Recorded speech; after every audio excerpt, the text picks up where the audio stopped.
កញ្ញាកុយអេណានាងគឺជាម្ចាស់មកុដរោលំដាប់ទី1ក្នុងការប្រកួតកម្មវិធី Miss Grand Cambodia ឆ្នាំ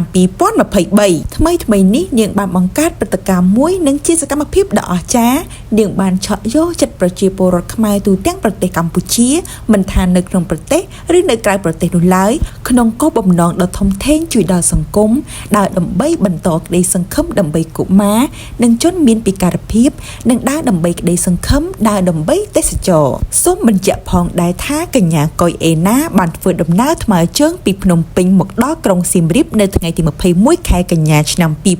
2025សរុបនៃការដើរចំនួន19ថ្ងៃដោយបន្តថ្មើរជើងទៅដល់ប្រាសាទអង្គរវត្តដែលជាបេតិកភណ្ឌពិភពលោកបញ្ចប់បេសកកម្មដោយជោគជ័យមិនតែប៉ុណ្ណោះព្រមទាំងទទួលបានការស្វាគមន៍កោតសរសើរអំពីឯកឧត្តមរដ្ឋមន្ត្រីក្រសួងទេសចរ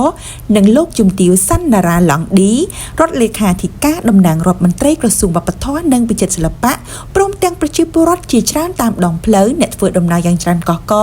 មានការស្ងើចសរសើរព្រមទាំងស្រឡាញ់ទឹកចិត្តដែលនាងបានប្រឹងប្រែងនៅក្នុងការងារមួយនេះផងដែរ